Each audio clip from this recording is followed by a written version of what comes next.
Welcome to episode 13 of the official Nerd Talk podcast, GeekSpeak. I'm your host, Sean, and joined as always is my co-host, Josh. You're confused? I'm fucking confused, Rudy Rudolph. This is the podcast where we watch movies, make movies, play games, and more. What else can you ask for? Hey, Josh. Hi. I'm a fan of that Euphoria sound. You're confused? I'm fucking confused, bro. It also makes me happy to hear Sean swear on the podcast. I curse occasionally. Occasionally, that's the thing. I'm the one with the potty mouth. I'll try and show less restraint from now on. How about that? You do you, It's buddy. a crazy... So, we haven't recorded a podcast this year that has had news in it. So, instead of a main topic this month... This week... This month. The entire month. Honestly, yeah. We're doing all the news from January. All of it. Apparently, it's a lot. Because last episode... I think we did some brief news things, but very of a week of news from the January 1st until the 7th or 8th or something like that. And now we have 3 weeks of stuff that's a lot's happened. So it's absolutely be a bit of a recap of our first coming back in the new year, really getting into it. Yeah, it's exciting. Hey Josh. Howdy. So this podcast, like I said before, we watch movies, make movies, play games, and more. We do have some fun game stuff coming up soon. And I think 2 episodes from now, we'll be doing something in VR. That'll be really fun to do. We've also rebranded the Nerd Talk Productions Twitter account to just be the podcast Twitter now. The handle is still the same right now of nerdtalk_prod, but it now says GeekSpeak Podcast with our logo, etc. So Josh, we also watch Disney movies. We do. Specifically Disney Channel original movies. We do. Every episode, approximately, we go through a different Disney Channel original movie, or DCOM for short. For short? Yes. Yep. DCOM for short. And we'll see how in a short period of time, the biggest media company on Earth caters towards solely children with a large sample size over a short period of time. And we'll see the quality changes, etc., see how if they do improve over time, if they don't, things like that, which hopefully Disney would. And the one for this week was Genius, and next week, I forgot what it is already. We're in the era of DCOMs where I've never seen any of these, and I have never heard of any of these. So it's going to be very interesting going into these going forward, especially starting with this one. I had never heard of this one before. And it'll be fun to talk about that soon. Our next one is Don't Look Under the Bed. So if you want to watch that one ahead of time for Don't Look Under the Bed, is it on Disney Plus? It better is. Be. Cool. Then you can watch it as well, and then you'll understand what we're saying more when we talk about the plot of it. Alright. So, for news, Josh, some stuff's happened. But first, one movie came out this past month in January that we both watched in theaters. We did? And that was Scream. Oh, yeah! So he and I both watched Scream 1 and 2 first. Both of us were going to watch all of them beforehand, and then didn't have a chance to watch 3 and 4 beforehand. I just didn't have time. I just chose after watching Scream 2 to go see the new one. And it was fine. It was good. Good times. Yeah, I really enjoyed Scream 5, aka Screw-5'em, as I'm going to call it from now on, Screw-5'em. Wonderful. I'll take that over just calling it Scream. As a fan, well, it's a dumb title mechanic of Halloween is called 2018's Halloween is called Halloween. The new Texas Chainsaw Massacre is called Texas Chainsaw Massacre again. What is this with this weird horror trope of just calling the new version of the requel the same fucking thing? Even though they give it justification in the movie, that still doesn't make me less mad that it exists. But it keeps up the same meta parody vibe of the first ones. And I will watch 3 and 4. I was watching those with my girlfriend, though, when she went long distance, so we couldn't finish them before I watched the new Scream. Yeah, Screams are good, though. I want to watch 3 and 4 now. I'm actually really enjoying this franchise. I'm not a fan of slasher movies, and we talked about this on our Halloween Kills episode, but this is the kind of slasher movie that I very much enjoy, and this new one was fantastic. And the reason it's so great is because they treat it like Clue or Scooby-Doo, but with murders, like actual murders, because everyone is equally a little bit sus, a little bit creepy. Who could it be? And the twist is always the same, but it's 2 people. It's consistent, but it's always a little bit surprising, just slightly. Because it plays with your expectations. It's like, it's one person, but it might also be 2, but it might also be 1. Is it the boyfriend, or is it not? We'll find out. And they say that because this series established the slasher/horror rules. As the first series ever to really say in the movie, these are the rules of horror, these are the rules of slashers. Follow these rules and you'll be safe. Don't have sex, don't say I'll be right back, don't go anywhere alone, these kind of things. And they say it outright in the first movie, and then everyone breaks these rules immediately when they're said. And that's really fun to play around with. And then, of course, each Scream film has a different fun intro. It's kind of a vignette-like intro for often. Like the second one has the movie theater intro with Jada Pinkett Smith. Mm-hmm. And that's a very interesting intro, which is that movie theater audience. If I ever was in a movie theater and that was it, and it was the entire audience, I would walk out. I don't care if it's a free screening or not. I don't want to sit through that. Yeah. Not even just the murder part. Just like everyone, if you've not seen Scream 2, it's not a spoiler at all. The very first scene is a movie theater scene. Everyone's in costume. That's fine. But everyone is jumping up, yelling, throwing popcorn, throwing fake... It is chaos when a movie's playing. I want to watch the effing movie. I like it. You took back your swearing. I don't know what's happening, man. It is 1 a.m. I am high on sugar. I had an apple pie from McDonald's. I'm becoming weird voice time. I had a Coca-Cola.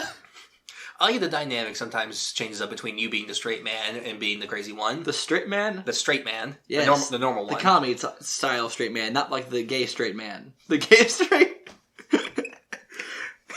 First, go on. Okay. Next thing. So this past month we watched Scream. And this next little segment, we're going to call Boo or Woo. Cool. So, upcoming upcoming movies for this month, Josh.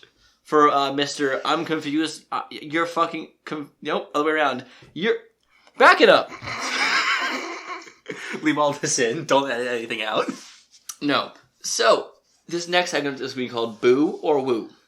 Or Woo or Boo. But woo or boo sounds sillier. So boo or woo. Not woo or boo. Wee or boo.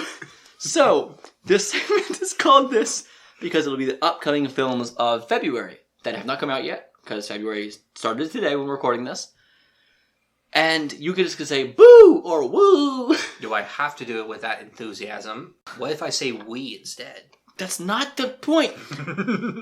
So number one for this month we're going to say is... We're going to go with Jackass Forever. Boo. Isn't for me. I don't want to see people get hurt. It's not my kind of comedy. I don't think it's funny. They are jackasses. Very much. Is fucking, what's his name, okay? Johnny Knoxville? Yes. Is he literally okay at this point? His head is so damaged.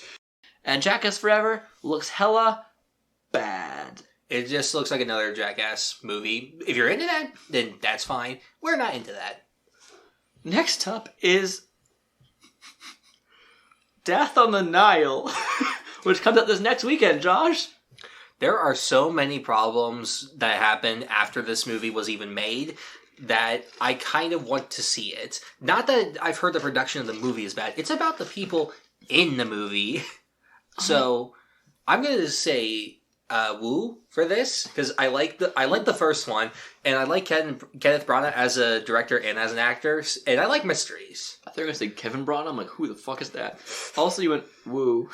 The most like whatever, man, whatever. But am I wrong with that level of enthusiasm? I don't want to see enthusiasm? Armie Hammer, Gal Gadot, and Letitia Wright in a film together right now. It's a weird combination of people. I love how the trailer seemed to try and hide Armie Hammer as much as possible. Oh yeah. If you watch the trailer of this movie, Armie Hammer, with his allegations of sexual assault, as well as with his maybe eating people, that's interesting. That's weird. That's suspicious. But he's in the movie, but he's like a big part, but they have to hide it as much as they can in the trailers because no one wants to see this movie with him in it. Or, that's a boo for me because of that. But also, Kenneth Branagh with his great mustache, chewing scenery, Lockhart level style. Amazing. In the first movie, he has a literal guard for his mustache in the movie to keep it its perfect shape. It's hilarious. Nice. Next up is the movie Blacklight, which is a movie with Liam Neeson in it. It's him as probably a former agent, probably getting thrown back into the life he once did, bad things. I don't know. I don't care. Boo or woo? I'm giving it a boo. I've seen too many of these, and they're all the same. All the posters are the same. Literally, just give him an actually interesting character, please. You see, the problem with this is that he himself has said he doesn't want to keep doing these, but I think it's the only thing that he's getting offered to do. Which sucks, because he's done good things that aren't this kind of character. So I don't know what's up with his agent, but he needs a new one. Yeah, boo for this, because... I don't care. I don't care. No one cares. I've not seen a single person talk about this. And guess what? I'm not going to force you to watch it for the podcast either. Yes. However, the next one you'll be forced to watch for the podcast, and that is Uncharted. I'll give this a woo. I want it to be good. I'll give this a big woo to make Josh mad. Woo! That doesn't make me mad. I don't think that this is going to necessarily be bad. I want it to be good. I think at worst, it'll be a fun action movie with cool set pieces that's unfaithful to the games. At worst. Yeah. At best, which is unlikely, super faithful to the games, gets the spirit of the character just right, and it is an incredible film on all accounts. That's not going to happen. It looks like it'll be a fun movie. Yeah. If anything, it looks like at least the action scenes are going to be really well done. A lot of it looks like, when it's not like him falling out of a plane or something, it looks like a lot of the fight scenes, they're very physical and they're very varied. And he's not a fighter person. He just gets thrust into these situations and has to get himself out of them. You get what I'm talking about. You said they're very varied, and that just made my head go woo. But even though I have my own problems with it, I still am excited, and I am going to view this as its own thing. I just think Tom Holland, people need to stop looking at him as a teenager, because he is 25 years old and is trying to play roles that are his age now. Yeah. And people keep seeing him as, I'm a little 15 boy, and that's not who he is. He is an adult man who's older than me and Josh. Yeah. And we he's 17. No, he's paying taxes. As are we, Josh. Yay. I love being an adult. Yeah, this movie looks fun. I think it'll be fun. I think it's interesting that he seems not quite swaggery enough yet, but apparently you said in the games young Nathan isn't swaggery or Correct. cocky enough yet, so it's not a huge deal anyway. Yeah, there's in the flashbacks, especially in the third game, there's a small bit of it, but it's not fully formed yet. My biggest problem with movies like this right now is that they're trying to give hair origin stories. So Josh pointed out a good point that Sully has a mustache. Sully has a mustache in the game, which is true. And he has a gray hair and a mustache. So he has a Sam Elliott kind of look to him. Yeah. And so movies like this, he doesn't have a mustache in any trailers. Josh pointed out he'll probably get one by the movie. And my thought is, why is this always a big deal for random hair things that are, I guess, quote-unquote iconic? Xavier gets forced to be bald in X-Men Apocalypse because the power of Apocalypse is too much and it burns his hair off. Rogue in X-Men 1... her white hair, which is part of her mutation, it just comes naturally in her head when she's born with it. Instead, Magneto's weird machine gives her a weird orgasm face, and then she has a white streak in her hair. Why? Who knows? Or there's so many examples of this exact premise happening, where movies are giving origin stories for literal hair and facial hair. Why? I'm not wrong. You're not wrong. It's just funny seeing you get mad about this. It's dumb. Yeah, this movie looks fun. Yeah. Next thing. Moonfall. Woo or boo? I'll give it a woo. Woo! If anything, it'll be stupid, but it'll be a fun kind of stupid. It looks cool. I like the visuals in the trailers. I like the first trailer a lot. Mm-hmm. This first scene is the moon landing. There's a weird metal structure in it. There's aliens. The moon isn't the moon. It's a fake. They stole the moon. Is this Gru? What if it is? Gorals, calm down. What if I think it's Lionsgate that made this, not Universal. Again, it is past 1 a.m. My brain's not working, but moon looks fun when it falls, and I'm interested. It's like the scene in Majora's Mask where the moon falls. Marry Me is a movie. I thought you were just going to say marry me. That's not for you. So, this also is a woo for me. I am excited for this. The cheesy romantic in me thinks it looks cute and fun, and I'm a sap for dumb and cute rom-coms. I'm going to give this a woo also. While rom-coms aren't necessarily my favorite genre, which is ironic because I'm making a rom-com for my senior film, but this premise is so insane, and I love the talent that they got for it, of Jennifer Lopez and Owen Wilson, that it's enough to get me to see it. I don't care if it's cliched. I don't care if it's going to be bad. I think it'll be fun. Owen Wilson has such a wholesome nature to him. Yeah. Owen Wilson is the most I am not the leading man kind of leading man. Yep. He's usually not my favorite choice for almost any role, but he works so well for this because he's just I'm just the dumb guy in the street. Let's go put him in a movie. Kind of role. That's the vibe he gets for this movie. Same phrase twice. He seems very like an actual normal person. No! He seems dumber than that. No. He like the role he's playing. Not him, but he fits this vibe of a fun ignorance to him. Yeah. A whimsical ignorance, if you will. And that's what I want for my owen Wilson role right now. From Marry Me. Because he had the whimsical ignorance in Loki. No, he's too smart. He's not... Well, actually, no, he's very ignorant. Never mind. But it's not whimsical enough. He wanted a jet ski. That's not whimsy. How's that not whimsy? It's a jet ski. It's a bureaucratic ignorance. He's a part of a failing system. He's a part of a problematic system. That's not the same thing. There's no whimsy. He's just stuck. Anyway, so that's always a woo from both of us. Marry Me looks cute. Next up is Dog. I'm giving this a woo. I'm happy to get an animal movie that isn't made for kids. Every animal movie you see is always made for kids. That's not necessarily a bad thing. But I think this being aimed more towards adults, I think will make it better in the long run. Why it's called Dog? I don't know. Boo! The trailer gives me the entire plot. I don't care. And I don't like the trailer, and that's a me thing. Most dog movies feel the exact same. And this one is fine because the road trips are fun. And War Veteran Dog. I do like the one blind joke in the trailer. That was funny. Oh, I can see. Oh, I can see. Channing Tatum is a director of Dog.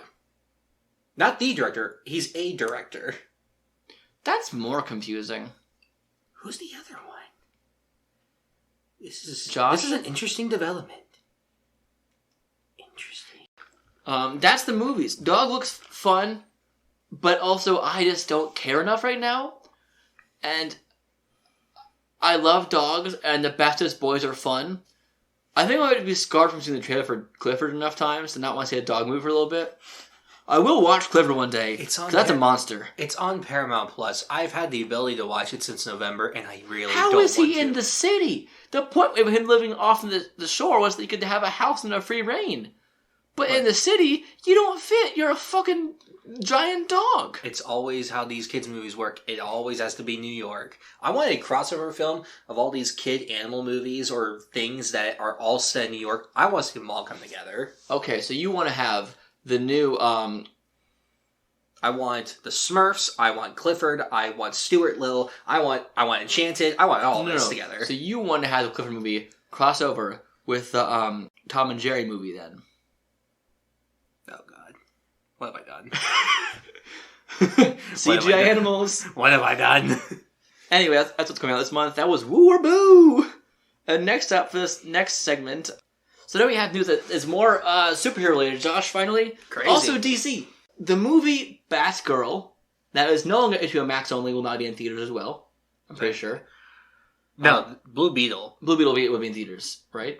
Blue Beetle is the one that's coming to theaters. I think Batgirl is still HBO Max. I think it's going to change at this point. I'm pretty sure it will change. It should change. It was stupid from the beginning. But Ezra Miller, nope. Leslie Grace is not Batgirl. They can be whatever they want to be. It's fine. Okay, so Leslie Grace is Batgirl, and we got to see her suit, which is right from the comic books. And also, if you've seen the Harley Quinn show, she has the same costume design in that too. Mm-hmm. Well, people are bashing on that first look, but the second people saw on-set photos, they're like, "Oh, it looks cool now." I'm like, "It's just better lighting and with actual effects on it." And I'm like, "Now it has dirt on it. Cool." Yeah, it's like those set photos from the Batman of when he was on the Batcycle and he didn't have the cape on and the suit would look very different. People were like, "This is odd. I like this." But then you see the actual trailer and stuff. It's like, "Oh, never mind. This is fine." Yeah, I like the Batgirl suit overall. People often forget also that suit is a starting suit for the character. It will change eventually. Yeah, it's here's what I can make and go out on my own and try this from that run that it's based on. I'll take it over the Batman and Robin Batgirl Batsuit. I just said Bat a lot. Yes, I like that suit though a lot, so I don't know. It's fine. It's just not what I would go for that. I appreciate that I think it's cool they actually decided to keep her with red hair. Yeah. Leslie Grace will probably do great. She's a good actress. I'm excited to see what she does next. And the suit looks cool. Agreed. I like the purple. That purple's neat. Purple is cool. It's a good color. Purple. Next about Batman. The runtime for The Batman was announced to be 2 hours and 47 minutes without credits. I'm fine with this. So about probably 2:55 total time, approximately. And seeing it in the theater will be over 3 hours with previews. I'll need to pee. Well, you better go before the movie starts. I'm not going to get a drink at that theater. That's too much liquid. Did you have to use the bathroom when you saw Endgame? I didn't get a drink. I don't get... When the movie is long, when I want to see the whole movie, I don't get a drink or often don't get popcorn. I just want to experience how it is, because that way I don't have to leave the theater any reason. I can't do that. You easily can. I've never had... Very rarely have I ever had to run out and go to the bathroom. I have tiny bladder. Screw you. My question is will this stay in? I don't know yet. We'll find out. I edit these so randomly before I don't keep in. Josh does not listen to these back at all, so I have a little power here. He has most of the power in this dynamic. I make the podcast show notes, I decide all the things, and I also tell him what to do. And it's very fun. I'm the bitch in this relationship. Hell yeah. I'm Rudy's pimp. I'm confused. You're fucking... I'm confused. You're fucking confused. You're confused. I'm fucking confused, bro. I've not watched Euphoria. You should. I've heard very interesting things about the season so far. Okay, Season 2 has certainly been something, but Season 1 and the special episodes that came out afterwards are some of the best TV I've seen. It's fantastic. So here's another DC thing, Josh, that you've watched and I've not, and that's the Peacemaker show. Oh, wait, hold on. Leslie Grace Batsuit reveal? Yay? Yay or nay on the Batman Runtime? Yay. Okay, so we do yay or nay because film and media is subjective, so yay or nay is a much more palatable term than bad or good. Because I often forget while we're doing the podcast to do yay or nay and leave my actual opinions out of it.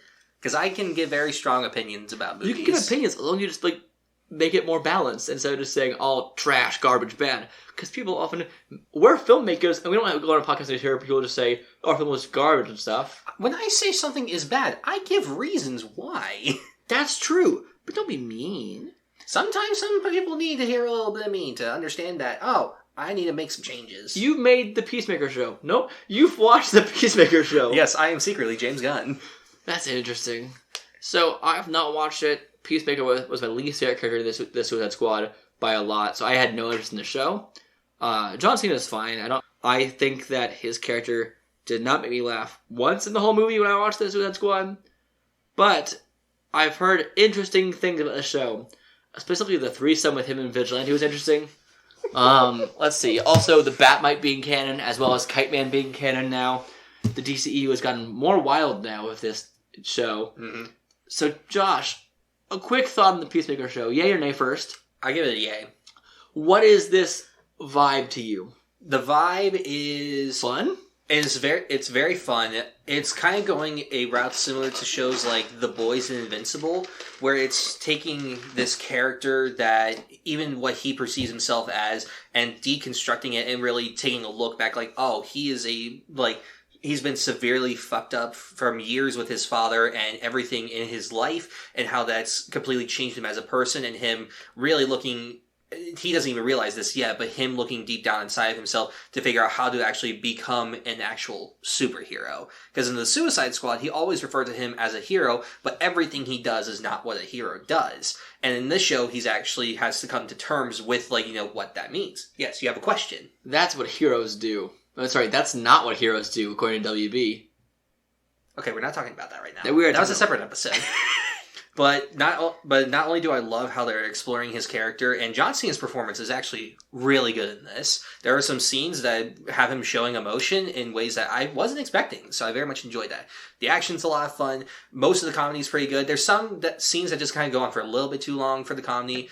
I love all the side characters, and I think the not the mystery of the show, but the plot of it going forward, I think is interesting, and I'm very excited to see where it goes.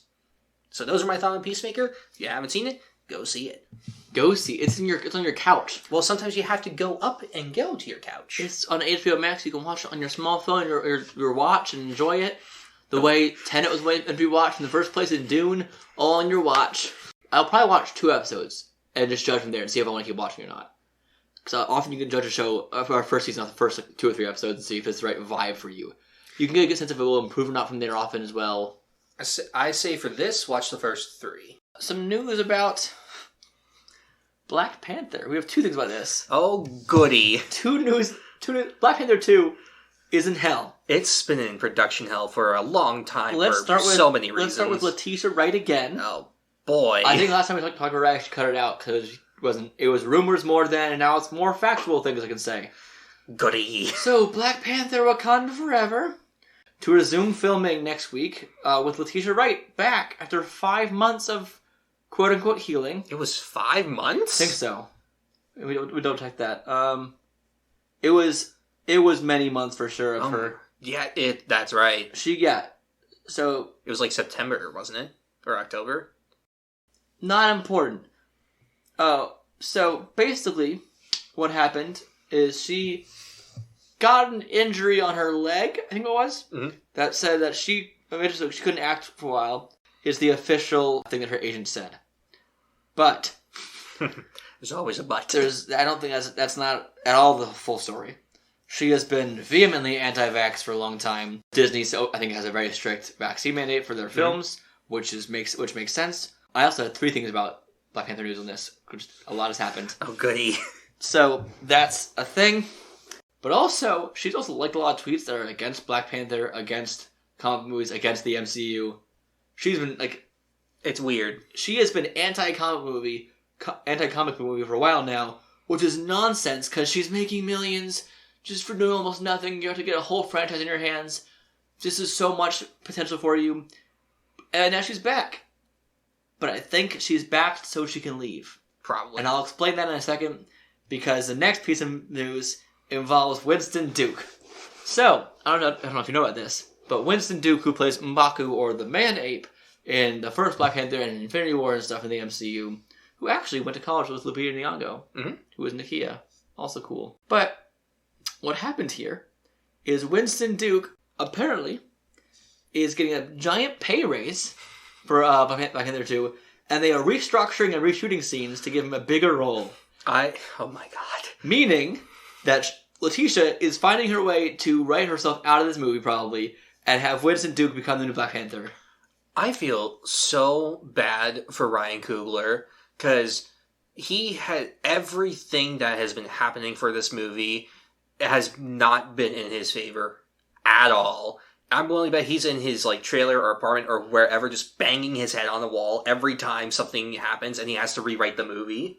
And that's why I said to Josh the other day, I've said this a lot of times, but I think T'Challa should have been a recast, not a replacement kind of thing, the character, because I think it's a shame to let the character die with the actor, because the character has a lot more storytelling to do. You can do a lot more with T'Challa still, and also give another black actor a chance to play the role, which would be great too, because I'm sure a lot of people, that's their dream role as well. And I think Chadwick did an amazing job and was so regal and elegant and beautiful in the role and did wonders for this character and for the community. And it's a shame that he passed so young, and it's a tragedy. But it's also a shame to let the character die with that, because his character also just died, came back to life, and then if they're going to probably write him out, it doesn't make narrative sense to have him leave the role, have the character go away now. But now, and Letitia being a problematic person she is right now with her throwing away her career too, with the whole vaccine thing, why are the MCU scientists being done with real life science?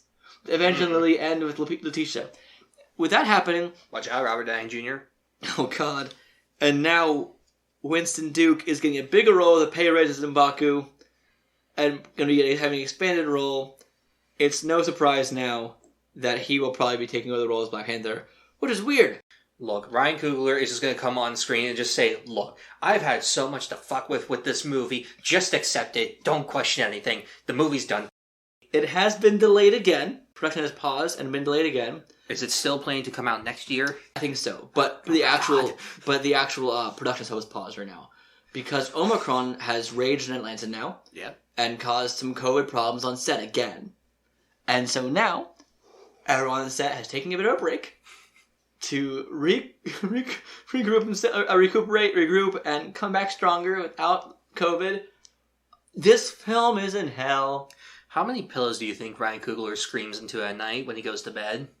Just a sheep, like an Avatar. That's it. Just a sheep. Just a sheep. That's an Avatar Last Airbender reference.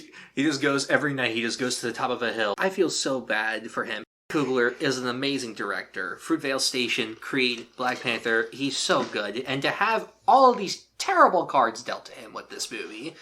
Like, I'll give it to him for sticking out through everything. Because a lot of directors, like, if this happened, they would have left to do something else. I have positive news for you, Josh, now.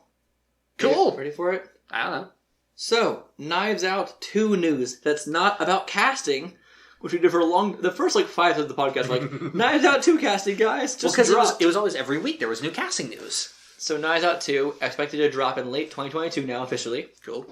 Likely to have a fall festival debut, all this stuff. And it will run on Netflix immediately, but there's a lot more buzz now about it potentially going to theaters. I'm fine with this. And I would love that. The first Knives Out earned $311 million on a $40 million budget, which was great. That's a really good success. Netflix announced in March 2021 that it had thrown down an astounding $450 million for the rights to the 2 follow-ups to the murder mystery, which is insane. Mm-hmm. But also, the fact that we've been saying nay to every piece of news from this by our own little dumb rule because it's going to Netflix instead of theaters, that might go away soon. Right now, it's still currently a nay for the release date news because it's not officially announced they'll go to theaters too. But it looks like there's more traction for that to happen. Mm-hmm. I'm fine with that. Yeah. And it better be an actual theatrical release, not like a limited theater release. Like the fucking Irishman. The 25-year-old, 80-year-old man. Oh my god. Look, okay, let me rant about de-aging actors. We need to calm down with it. It's too much. It's happening too much. Why can't we just cast younger actors to play younger versions of them? Robert fucking De Niro did it in Godfather 2. Robert Duvall. I was about to say Robert Duvall. I had to stop myself. Yeah, I think it's if the actor physically looks like they're you can de-age a face, sure. But the rest of their body, their movements would not match. A perfect young casting choice for an older actor was Josh Brolin as Tommy Lee Jones in Men in Black 3. So good. You know what would worry me? If Looper was made today, Bruce Willis would have been playing the younger self and not Joseph Gordon-Levitt. And it would have been worse for it. I still haven't seen Looper. You gotta see Looper, man. I gotta see Looper? You gotta see Looper. I gotta see Looper? You gotta see Looper. Looper. Dude, I gotta see Looper. For sure. For sure. Bonk, bonk. Anyway, so that's a thing. Knives Out 2. Oh, what a movie. Look at us. Who'd have thunk? Who'd have thunk? Let's talk about Arnold Schwarzenegger. He's a man. He's got muscles. Bigger than yours. Yeah. So, he took to Instagram and Twitter and his social medias. Just post one picture with the phrase, coming February 2022. So this month, there's a picture of him as Zeus. That's it. It looks like a cool, kind of like a fan art or something, honestly. It doesn't look like it's so well put together as a picture or poster. I'm guessing this is going to be a Super Bowl ad. Definitely. If it's for NFTs, I'm going to scream. Watch this be for some Netflix movie that's coming out. No, Netflix is terrible with marketing their stuff. Yes, I fully believe that could also be the case. It's a poster that's just him in gold-plated armor, a big Santa Claus beard, long hair, and there's no pants. There's no legs. It's just like. What if it's the Doritos commercial for the Super Bowl? It's the Bud Light commercial. Even Zeus gets drunk sometimes.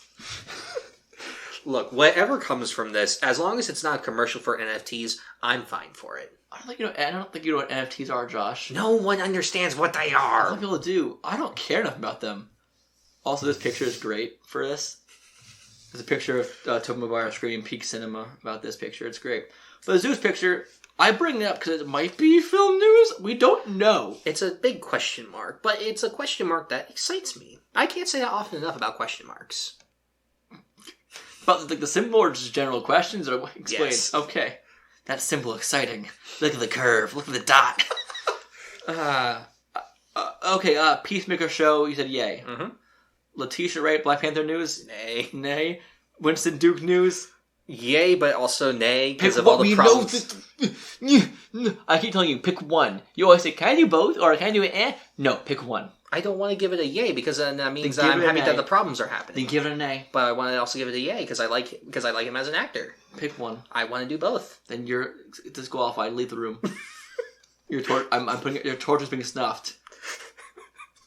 Fine, I'll give it an A. You've been voted off the island. Ah, damn it. Okay, Survivor. Previously on Survivor, Josh got voted off the island. Your tribe has spoken. Bro, you'd be so good at Survivor. You would like make the best fires. How do you think you do those challenges? Not good. You really don't think you do well? No. Why not? I know my physical capabilities, and How they're about not the the best. social part of the game? Like the lying and the conniving and the... No, I hate lying and conniving. Would you be nice to people? Yes. Would you like tell everyone, like, here's all the secrets I know? I wouldn't tell them the secrets. I'd be reluctant to tell them the secrets. Who would you trust? No one, because I know they're all after me. That's a good point. Like, we're watching now season 21 of Survivor with Josh, and like, this guy Chase, he thinks with only like his dick. That's it. He's like, I like this girl Brenda. I'm gonna mess up every planet now just to be with her. And of course, didn't work out best for him. Everyone kind of hates him now, and Brenda's gone. And he still doesn't understand why everyone hates him, and is kind of also, hilarious. spoiler for a season that was 10 years ago, I guess. Sorry for saying someone who left the show. You could just Google the winner. Don't Google the winner, Josh. I wasn't planning on Okay, it. grab your phone when I said that. Ooh, I wonder who won. Who do you want to win the season? I've seen it before. I'm going with Fabio. I want him to win. He's pure of heart. If you watch this very niche section of our Survivor rant from season 21 of Survivor from 10 years ago, then I'm glad you listened to this part. I know I've seen it before, but yes, they put their wooden chest next to a fire. That was so stupid. It burned down their whole camp. That was dumb. Like, we're gonna cage in the fire so it won't spread. It spread everywhere. It backfired. Quite badly. Yeah, so anyway, Prudence and Survivor, Josh got voted off because he wouldn't say yay or nay. You said nay? Yes. Alright. So, Peter Dinklage. He's a man. He still hasn't watched Game of Thrones, Peter Dinklage. I like the first few episodes. That's what I've seen. Like 4 times. Anyway, so, Peter Dinklage... Well, actually, this is a 2-part news thing, because it's... Mm-hmm. Peter Dinklage called out on someone else's podcast, which is pretty funny. I don't remember whose podcast it was now. But he's saying that it was great for Disney to be progressive in casting Rachel Zegler, a non-white, like at least non-fully white actress, as a Snow White, which is progressive and great. He said, but you're still telling this backwards-ass story about 7 dumb dwarves. He called them dumb and or dim-witted, I forgot which one he said. Small people who are living together in this like dirty cave. And he said that was really backwards-ass thinking and not progressive at all, and he can't believe they're still telling the story, which is a fair point. And people were like, what does he know? Who died and made him king of the dwarves? I'm like, that's literally... He did, through everything he's done. The exact quote just did here is, what the fuck are you doing, man? Have I done nothing to advance the cause for my soapbox? I guess I'm not loud enough. And of course, he's not involved with the Disney project. He's just upset by this, which is fair. I'm part of a straight white man who is a very able-bodied person. I have very few problems in my life based on the way I appear and the way I go through life. Same with Josh. And so, it's often hard for us to think about stuff like this because we don't deal with it ever. I'm so glad this has been called out, thinking about it more and more, and yeah, it's really weird. Yeah. It's a weird story, first off. Yes. The non-consensual kiss to wake her up. There's so many things that are a This thing. naive little girl is just living with... Stop kicking the boom pole. Did that sound fine or no? Yeah. This naive little girl is just living with a bunch of small people who are like stinky and gross. They don't have real names. They're just emotions. Like, that's kind of a messed up thing to tell. And now Disney actually responded to it in a positive way, which was impressive. That doesn't happen ever. Usually they just double down and deny the problems. And they said, and I quote, to avoid reinforcing stereotypes from the original animated film, we are taking a different approach with these 7 characters and have been consulting with members of the dwarfism community. Disney put that statement out, which is fantastic. How much you want to bet one of these new 7 magical creatures will be voiced by James Corden? Think about it. My disappointment is immeasurable and my day is ruined. Because if this is a musical, number 1, we get to hear Gal Gadot sing. Gal Gadot? And then you would hear James Corden sing. I don't think it's a Watch musical. them all be animals instead. Just like random like chipmunks or something. Probably will be. That's not... that's an easy... She already talks to animals all the time in this. Like, she sings for animals, so... It's probably going to be either animals or, like, humanoid animals. They're all just unicorns. Snow White and the 7 Unicorns. It's a fascinating idea, and what would you replace them with? Just don't tell the story. I would be surprised if this didn't happen. Like, this movie didn't exist. Watch it turn out like the Idina Menzel Cinderella movie. Oh, dear God. Let's not go to the bad place. Okay? That's a place from the show The Good Place. So, we have news about Guardians of the Galaxy Volume 3, Josh. We do! It's This sad is news. From Deadline reported that James Gunn talked about the end of Guardians of the Galaxy franchise and a lot of other things on the podcast Hero Nation with Dominic Pattern and Anthony, last name I don't know how to pronounce. I'm not going to try and butcher it. So James Gunn, we're coming on our podcast here. I know I've said I don't like your humor, but prove me wrong. Come make me laugh on our podcast. What if that works, Josh? What comes on now? I've said good things about you, James Gunn, so if you want to come on for me, then I love Guardians 1. You need to come around the Guardians too. I think it's fine. I give it a positive rating. 7 is good. I can say it's good. Anyways, so Guardians of the Galaxy news. What he said was about Guardians 3, it's big, it's so big and dark, and different from what people might be expecting it to be. And then he said, I just want to be true to the characters, the story, and give people the wrap-up that they deserve for the story. And then he said, it's always a little bit scary, I'm doing my best. And I'm doing my best, Julius. He said, I'm aware that the third film in most trilogies sucks. Not always. It's a great thing to say. He also said that Yondu's Zune is in the mix in this one. The Zune that he gets. And he basically said that this is the end of the Guardians that we know. This is the end of the team that we know in the universe, which is good, I think. It's sad, but it's good. Yeah, I think with a lot of the MCU stuff, I think that ones that we started out with need to have some kind of actual ending to them. And I think him ending Guardians on the third film, or at least this specific team, I think is a good idea. Agreed. He'll be sad. So, yay and Peter Dinklage news. Yeah. Overall, the changing is good.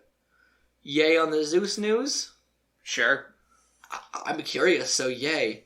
Yay on Guardians 3 news. Yay. Yeah. Let's end these bitches.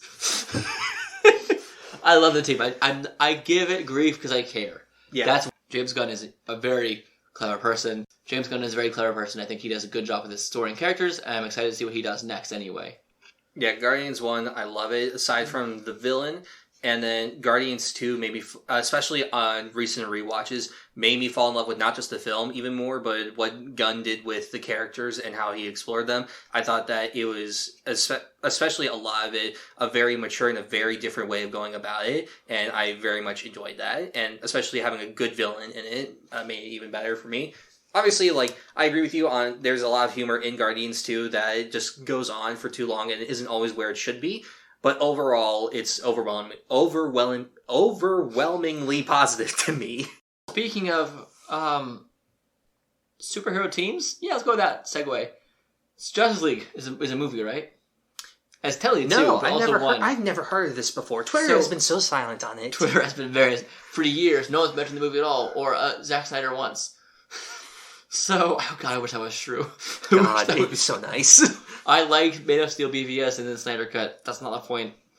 We're not insanely in love with these films like everyone else in the entire world is, or obsessed with them. It's gotten to a point now, especially with the Snyder Cut release, that's borderlining on bad. But do you like Aquaman? Yes. Do you like Jason Momoa? Yes. Do you like Fast and the Furious? I love Fast and Furious. There's a whole franchise? Yeah.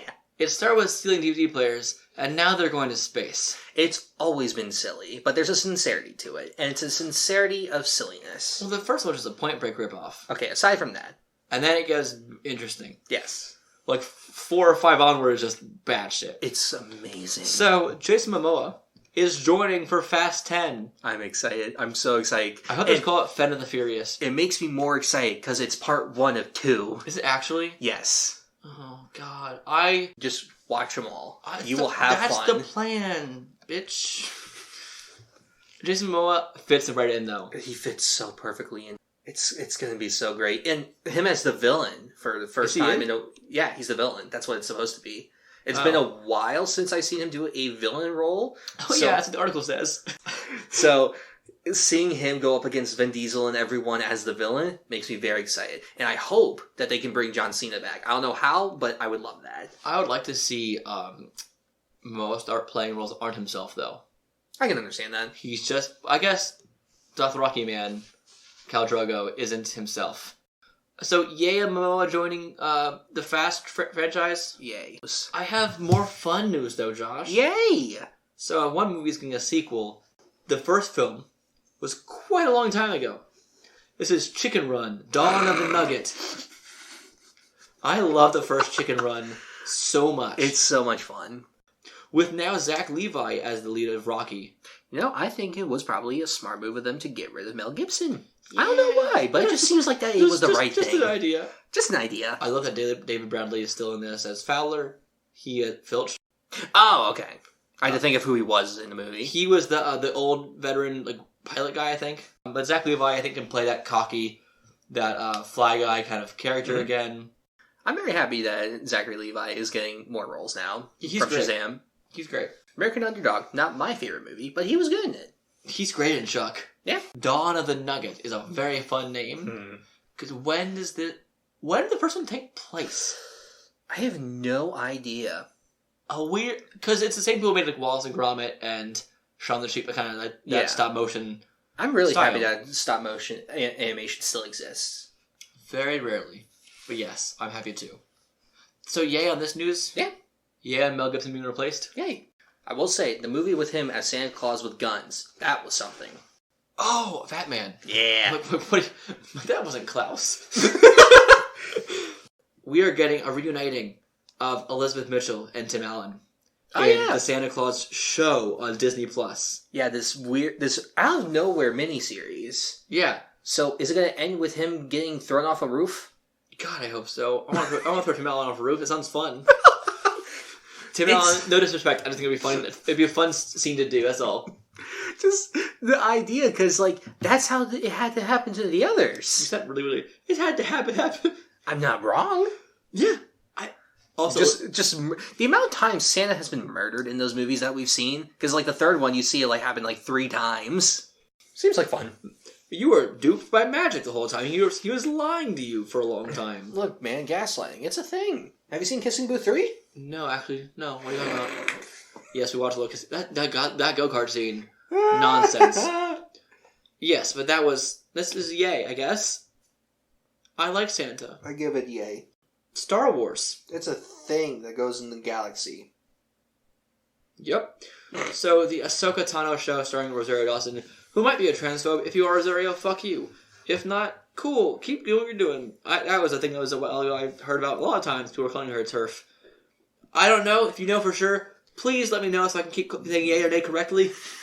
But Ahsoka Tano, her show, starring Rosario Dawson, who was in The Mandalorian. Spoilers for Mandalorian, I guess, but you know by now. I have to. He'd say the new news. So Mary Elizabeth Winstead is joining the cast of the new Ahsoka show, and that's cool. This I'm fine with. She is fantastic. From Royal Pain in Sky High to Huntress in Birds of Prey to Random Girl in Swiss Army Man. She is 10 Cloverfield Lane. She's fantastic in that. She's great in everything. Yeah. In Scott Pilgrim, so good. Ramona. Also hating Christian Saints coming in this show, which is confusing. Probably in flashbacks because he trained as Ahsoka. Yeah. And he looks relatively the same. Yeah. So that works fine. He's aged pretty well. Yeah. Percy Jackson author Rick Riordan shares new details about Disney Plus series and has been officially greenlit. They're making the show with him involved. Very involved. It will be actual 12-year-old stuff playing his parts instead of a 17-year-old version of the boy Percy. I'm currently actually reading the first book now, The Lightning Thief.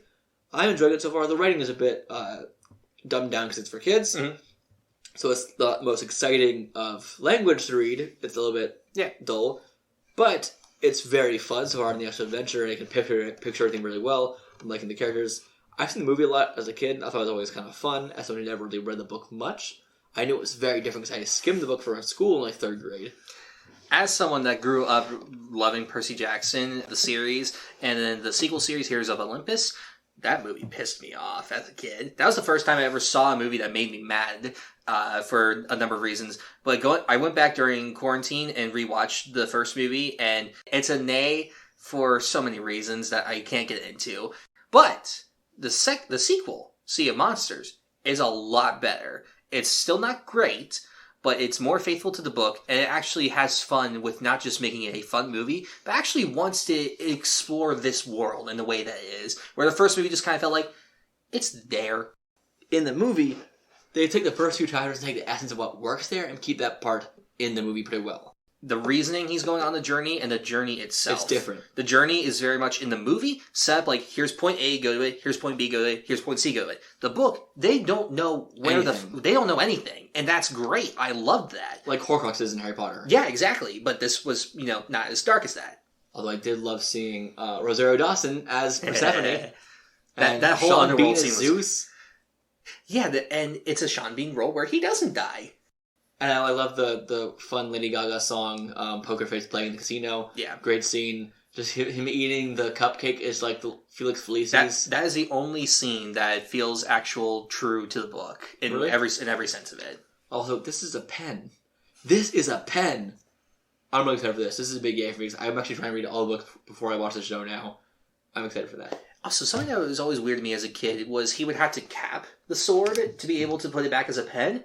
Like, it's a sword. You have a tiny little cap. Dunk! And then it shrinks down. I'm fine with it being a click. That makes more sense. Yep. We have news. That's the end of the news segment, Josh. Neat. That's / main topic. Now we have to talk about a little thing called Genius. So we just watched the Disney Channel original movie, Genius, today. And next week, do you remember what next week is? It's Don't Look Under the Bed. That's the one. Y'all gotta watch next time. So, I have a lot of notes here. This is one I didn't take many notes on. I know, I was there when you were watching, you just kind of enjoyed it. Yeah. This is a fun one. I never heard of this one before this, and it kind of makes me mad that one I never heard of is actually one of the few, genuinely fun ones. Before we go into for, like I said earlier, for news, we gave yay and nay. Same thing for these. We gave this a yay or a nay because we don't rate movies against all of cinema. We rate them against their own genre and their own competition. Like, this is always going against the other DCOMs, not against, Citizen Kane and Paddington. I mean, we can't compare Citizen Kane and Paddington. Wouldn't be fair for Paddington. Paddington. No, because this beats all of them, right? So Genius is actually, I'm giving this one a pretty hearty yay. This is really fun. Yeah, I'm giving this a yay. It kind of fits into, the Can of Worms category. This, to me, might be number one right now. I can see that. It probably is for me, too. Can of Worms is fun and absurdist and nonsense, but this has more of a plot that actually works and is cohesive. And there's actual jokes here that surprisingly work. Well, there were jokes in Can of Worms that worked, too. Oh, no, I'm not saying there wasn't. And same with You Lucky Dog, which was just watching Kirk Cameron go insane. Great times. Dog man. So, this one specifically, if you've ever watched the show Brooklyn Nine-Nine, he shares a name with one of the main characters in that show. With Charles Boyle is this kid's name. This kid is named Charlie Boyle. So, Josh, in about 1 minute, describe this plot to the viewers. Go ahead. So, genius. He's a boy genius. He's not Jimmy Neutron boy genius. He doesn't have a fudge head, but he still is a genius. He gets into college. And the college, he gets into Harvard and another one. But he goes to the other one because they are going to make him teach a class and he gets to work with particle accelerators. But then he gets to college. He's getting bullied because he's a nerd. And he's also a child. Yeah, that's and it's weird seeing 20-year-olds bully a child. But anyways, so he sees this cute girl and then he's just like, ooh, I like that. And he becomes Chaz. Now, Chaz, he goes to normal school. He's like a punk. He's a bad boy. He gets attention. He's stupid. It's the complete opposite. It's a whirlwind of emotions. But he also likes hockey. But that doesn't really matter. And so he's living this double life now as college professor child and then punk boy child. But it's a movie, so there's conflict. And conflict is that. Will it get resolved in the end? Find out later next time on Survivor. Or on this podcast. We spoil these. That's the whole point of this. That's true. So, first off, this bitch turned down Harvard. Dumb move right away. The first thing we learned as a kid is he turns down Harvard. He gets I think 4 or 5 acceptance letters. It's not just 2 colleges. He chooses to go to a local school that is, it's like equivalent of saying, I'm gonna go to, I'm just gonna name a random city. Like Cincinnati. I'm gonna go to Cincinnati College. You could go to NYU, or you could go to, this fucking bench. Just go to a bench and study. It's so weird. Also, he doesn't take classes, like, at all. Yeah, it's... I have a theory about that as well. But I think with him choosing that college is because of the particle accelerator, because, like, they're one of the few that actually, like, have one, or whatever the reasoning was behind it, and they were working on, like, some really innovative stuff. So, on those reasons, I can understand that. Yeah, there was a few different scientific things he was going to have opportunities to do there. It wasn't just that, there was other technology to have access to. And this kid is 13 years old. He's a prodigy, a genius, which is a real thing to happen. There are real, like, 13, 14-year-olds that go to college. They get a bit exiled because they're children. He's a child with an 18-year-old. And he looked outside his window and saw 18-year-olds getting drunk and having a party and talking to girls. It's like, I'm lonely. I can't do anything with anyone here. That would suck so much. But also, the dad in this looks like a discount 90s Tim Allen. He does. Have you noticed that? It's the exact, like, the Santa Claus, the exact outfit. Yeah. It's weird. Scott Calvin vibes. The kid also, in his room, had access to nanotechnology. He said he made something in his house with some nanotechnology. Okay, Tony Stark. A little weird. Also, did he just move into school without his dad and during the middle of the semester? That's what it looked like happened. School was just going already, and he's just like, I'm just going to walk in with my backpack. That's it. He's a genius. The rules don't apply to him. So I have a theory about this, because he didn't seem to take any actual classes. Mm-hmm. What I think is he got this great deal with this thing is you get to teach one class here, and then next semester you'll be enrolled as a student. Is what I'm thinking is happening. You'll be working with the professor here on the particle accelerator stuff.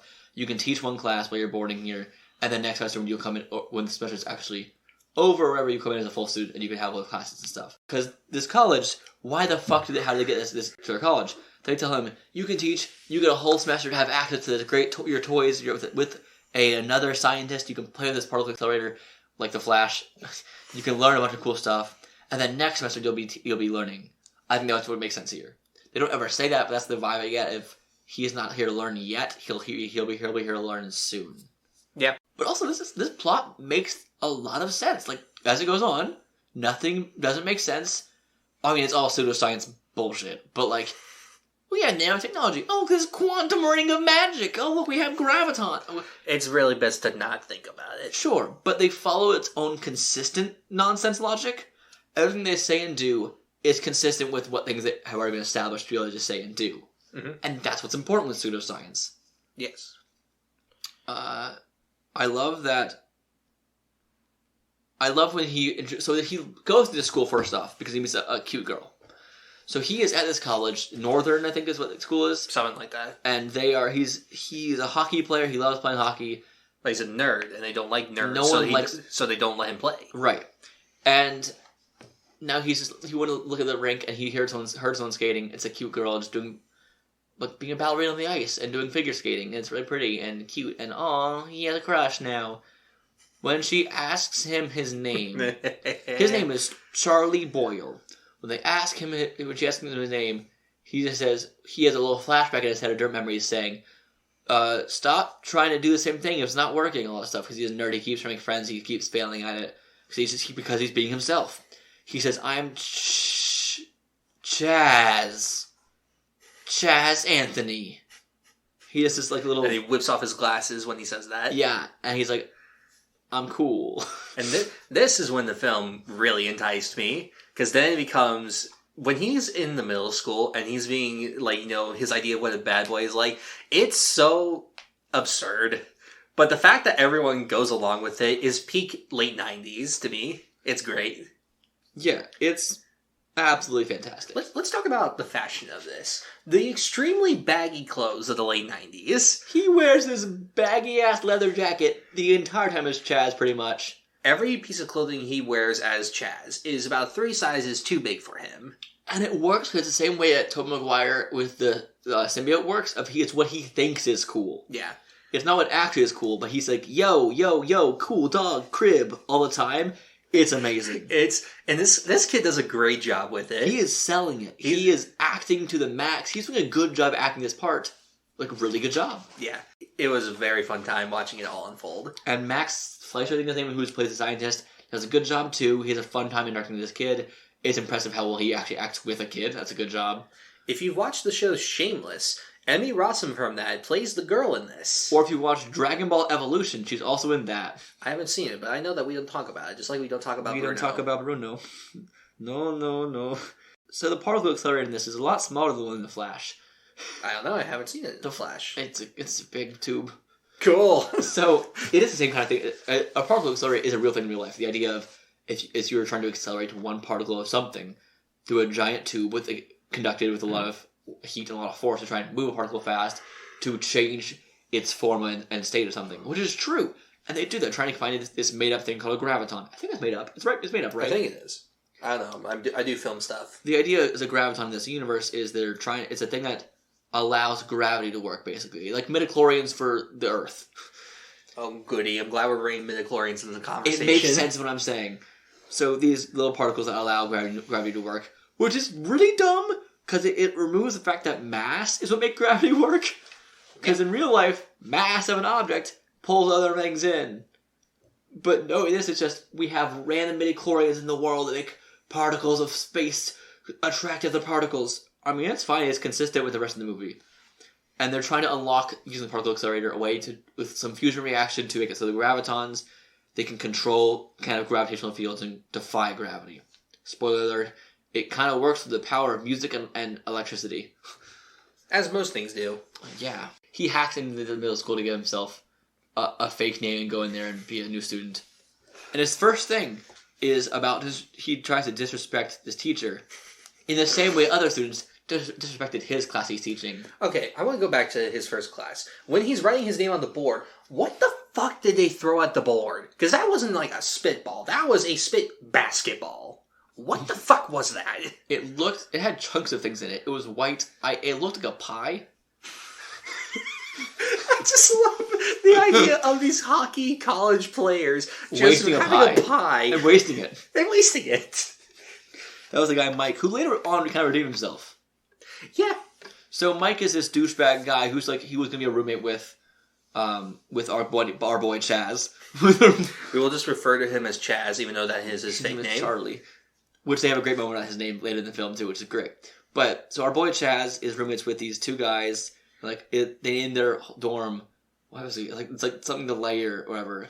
I will say, it is odd, because we're in college. It's weird the idea of having, a child room with you, even, I would hate that. I would hate that. Even if you have, doors separating you, that is a very weird... Because if you've been to college is an experience, and a lot of different things happen. A lot of things that children should definitely never be around. The alcohol alone, we don't do alcohol. We don't do alcohol. We don't do it. But I understand the distance from Mike and his friend. Yeah. Not Mike. That I take from Chaz boy. I get it. They're mean to him excessively, which isn't right. And it would be a bit emasculating probably for a lot of them to take a class from a 13-year-old like we were in college. Come on, because someone else teach us instead. I get it. They're a bit insecure and stuff like that because he's smarter than all of them. Taking physics. And this boy, Chaz, Charlie boy, does teach and tutor Mike later on to help him pass his classes, which is really cool. And then there's I'll return the favor somehow later on. It's great. But back to this school. So Mike in his class throws what might be a pie at his name on the board. Questionable pie is what we will refer to it as. Sure. It has chunks of yellow. It looks like a meringue pie of some sort. I think it was just a giant spitball. That's the only explanation. The Hulk spit it out? I guess. It's the only thing, because he hit that board like a motherfucker. Yes, anyway. So he said, I'm teaching this class. Hi, I'm disrupting this class. And then Charlie, when doing the Chaz form, said the same thing to the teacher. He's like, I'm teaching the class. And he said, I'm going to disrupt this class. And what's funny about the different reactions is when Chaz does it, it's a normal kind of laughing from him. When it's the college kids, they think it's the funniest thing they've ever heard in their goddamn lives. And this is not the only time this happens in the movie. Mike at one point goes up to answer a question on the board, but instead he just makes this sketch drawing of Bart Simpson, I guess. They are laughing their asses off. They think it is so funny, and it's kind of hilarious how funny they think it is. A lot of jokes in this do land pretty well. When he first says his name is Chaz Anthony, it makes me laugh. It was a very funny moment. Because Chaz. Not Chad. That is a very late 90s cool name. I also this is Charles Boyle's origin story. I can see that. He dumbed himself down in Brooklyn Nine-Nine so he could get along with everyone else. And there's moments in Brooklyn Nine-Nine when he becomes like a cool guy. It's just like, is Chaz coming back? Let's think about some of the hijinks that he does as Chaz. He tries to be a punk to make girls like him, make friends. Because Charlie Boyle doesn't have friends. He's lame and awkward and nerdy. He's a nerd.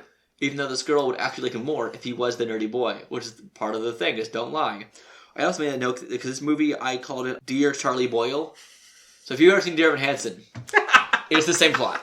It's the same base premise of. There's waving through a window. There's a little bit more sci-fi to this than that, sure. But I can understand it. So it's the same of I gotta be someone different. I'm not good enough who I am. Okay, well Dear Evan Hansen, it kind of got out of hand, yes. He had no control. There's a lot more new. I'm just making a joke about the name. That's all. I'm aware. So it's some of the hijinks that our boy Chaz does. Let's see. We have the wonderful controlling a skeleton in the classroom through a magic remote that makes no sense and is never explained. As you do. It's not like he's controlling wiring or something or metal. He makes it move and dance. He makes it like a human in a skeleton costume doing things, which is not the case. It's a skeleton. And I love his reason, like, how he did it, because the teacher asked, like, how'd you do this? He's just like, I got a nerd to do it for me. Even he knows that that's some bullshit right there. I also think the teacher knows he's smart the entire time. I like that. This is the trope of, character pretending to be someone that they're not. Like, can always be fun or can go very wrong. This was a very fun way of doing it. And the teacher takes a whole field trip to the college to meet the actual smart boy, to have Chaz meet Charlie. And so he keeps switching back and forth of... The real Charlie, he disguised himself with purple paint on his face and a broken leg and talks with a funny voice. He's like a gravelly voice. To say he's been injured in a lab accident and he has to keep running back and forth to see and get it off and on. My favorite part of that whole thing was when he leaves, goes back into the audience and goes back on stage and he's getting ready and everything. The scientist that's helping him, he's just like, I gotta get out on the stage quick. He just fucking throws him. Push me! Like, he throws him from one end of the stage to the other, and it's so insane, and I loved it. It's like an iconic scene in the movie Mac and Me, where the kid with the wheelchair is just flying off a cliff, going, ah! Into the lake. My favorite thing about that is every time Paul Rudd got interviewed by Conan, he would always bring that clip. I know. There's also a song in this called My Love is Strong. It is the most, late 90s... Also, it came out in 1999, this movie, which is the year I was born. But I'm going to miss the era of seeing these late 90s DCOMs. So they have a special feel to them. The My Love is Strong song is a nonsense song to have where it is. It's a girl tutoring him to help him get a C. Because he has to dumb down even his answers. He doesn't need tutoring. He's just trying to get closer to a girl again. He knows everything. This girl he likes, her dad is the hockey coach at his college who knows who Charlie Boyle is. Which is even better. So he has to hide and do some really weird antics to try and avoid that. It's fun. Honestly, if you all don't watch any other DCOMs, watch this one. I think it is the most... You will have fun. Because I don't hear anyone ever talking about this one. If you want a plot that makes sense and isn't absurdist to the extreme like Can of Worms or You Lucky Dog, this can give you the most normal, quote-unquote, best version of that. Yeah. It's very fun. The Dean in this. It's not quite Dean Pelt's novels of Wild. But this Dean is obsessed with, I don't know what. I love him. There's no way really to describe him, but there's a point in the movie where the particle accelerator fucks up and breaks the hockey ice, and the ref calls it, okay, we have to call the game, we can't finish this right now, we'll have to wait. The Dean turns to the coach, and the coach says, we were so close to winning, and the Dean was like, wait, we weren't winning? Also, the best part of the Dean is... He gives the same vibe as Spider-Man 2 J.K. Simmons does. Which is, oh, you're fired. Oh, you can stay. Actually, never mind. Get back in here. Yeah. It's just, everything he says is on a whim. There's no rhyme or reason to anything he says. Like, I want to win. I want that cup. Oh, you're doing an experiment? Make it the best experiment ever. But don't go do the experiment right now. Come over here. He said, I'm going to the concession stands to buy a foam finger. Yes. I love him. I love when Charlie, it's near the end, he's still doing his back and forth thing, and he's like, I have an experiment with the particle accelerator. He's just like, but the big press. Come on, your experiment can wait later, or whatever it was. Well, what he said was, make it a big experiment. Make it the best experiment ever. And now come on. Yeah. It was like, you just said to... But his experiments. Here's the thing. Stop lying to women to get them to like you in media, please. It happens as a weird trope. Aladdin. Like, it happens so often. And the women always forgive the men for this. Always. It makes no sense. I was lying because I really liked you, and I didn't want to mess up. What's so funny about this trope even existing is the idea of the trope is at the end to learn to not lie. Yet we keep seeing this trope. Like, the existence of the trope should die by the end of the movie that began the trope. Because it's just like, don't fucking do this. Yet every movie does it. Also, at one point, music literally solved the issue. So there's a weird dance scene. So there's a particle accelerator, like I said before, they're trying to get this graviton to work, to be able to defy gravity. Him and our boy Chaz and the scientist who he's working with. And to do that, the one thing they've never tried before this experiment is to put on music during it. Like, music? Waveforms? Science? Wow! And now it works! Sort of, but not fully. That's how they captured the graviton. And then how do they supercharge it to get to defy gravity? That comes when it gets a little bit of a shock. It gets some magic zoop, some zzz. At one point, I literally wrote down, after the whole debacle of the back and forth of the I'm Chaz, I'm Charlie on stage. Mm-hmm. I wrote down, is leaving that school really worse than faking all this? Because, like, you could just dip it. You literally have no cause to stay there. You have nothing to really lose. This is the most elaborate way a person could ask a girl out. Because that was the entire reason that he did this. He also wanted friends. Yeah, I guess. But it started with the girl. After, of course, naturally, the charade goes away, and Charlie and Chaz become one. From the way the poster was, I thought that it was going to be like a split personality thing. Like the experiment would go wrong and there'd be two versions of him, the smart one and then the dumb one. Yeah.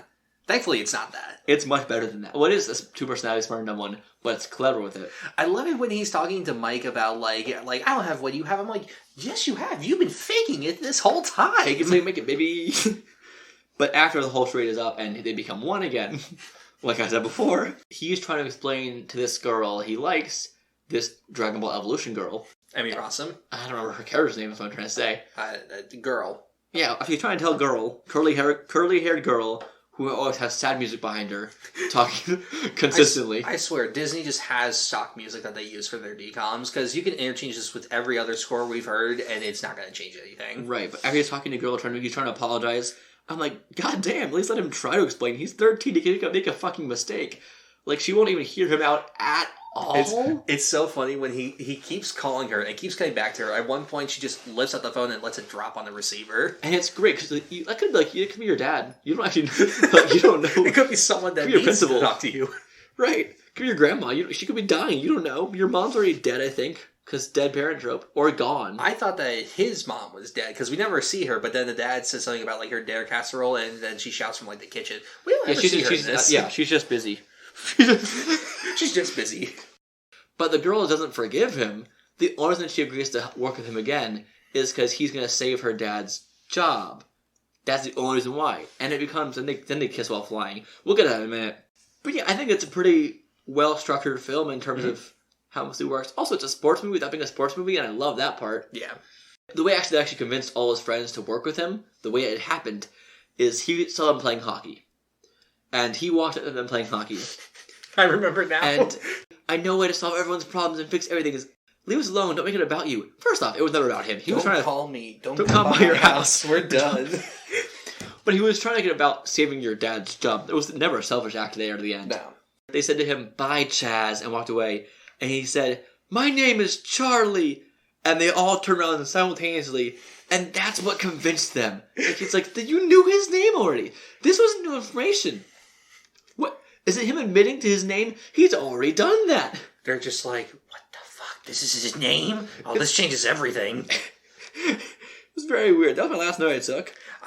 My mind is remembering this now when he's still being Chaz, and he's talking to the girl, and this is after they were skating, and he's just like, he's talking to himself, okay, just be cool, count to 3, and it's all gonna be good. You're gonna reach over your arm, and he goes to reach over his arm. She's just gone.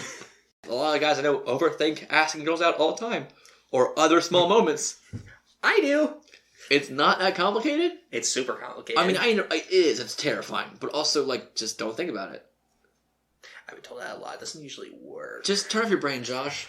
There's no switch for that. I've searched for the Switch many times. So the movie ends with flying. So there's a hockey game, and our boy Chaz, Charlie, they become one, of course, and after they've become one and they fix all the problems, they help this hockey team through magic, pseudoscience, and whatever, blah, blah, blah. They help the opposing team to not cheat. They don't cheat, they help the opposing team to not cheat, which is actually a better way to do that instead of cheating to win. They take the skates of... We don't need to explain it. It's nonsense. It's complete nonsense. But basically, they're controlling the movements of the other team. Usually, it would be they're controlling the movements of their team to win. But instead, they're messing with the other team to make sure that they don't win. But they're not even doing it in a way that's disrupting their gameplay. No. It's literally, if the other team was going to hit their teammates illegally, they would stop them from it. Yeah. Which is a good way to do that. It literally just stopped cheating on both sides. That was cool. Then, because the electricity gets all over their magic particle accelerator, their graviton began working. And they flew. Everyone who had the magic rocks in their shoes, which is also explained in the movie, don't worry, makes people able to fly. And so there were flying people on the ice skating rink, and the dean ate it up. He loved it. What's funny is when it first happens, no one cares. Everyone's just watching the game continue going on. In a normal circumstance, everyone would have stopped. Oh my god, flying kid! Exactly. But no, they keep the game going because America. And so... What? Oh, look, man, I'm tired. It is currently 3 a.m. Oh my god. Yes, but it's great. And it's very fun. And the girl and him make up together, and it's great. And they hook up in the air. They fly and they kiss, and it's cute. Josh, where can people find your social medias? You can find me, the Instagram at J_Rudy16, Twitter, J_Rudy28, and YouTube at Josh Rudolph. And if you feel so inclined to follow my Letterboxd, it's Nerd4Film28. What's poppin'? You can follow me on places. So I am on Twitter at The Theater Nerd. I am on TikTok at That Nerd in Theater. I also run the email for this podcast at nerdtalkproductionsyt@gmail.com, but we will also be making a new email soon for this podcast specifically. That's not just a Nerd Talk thing, because we're rebranding Nerd Talk to be, we are the Nerd Talk crew, we the Nerd Talk production people, but we are making the GeekSpeak podcast. So that's where we are rewriting things currently to be GeekSpeak only. You can tweet at us with hashtag GeekSpeakPod or at NerdTalk_prod, and also have a good day. Yeah. Have a good night as well, because it's 3 a.m. Good night. I'm going to go to bed. Bye. Bye.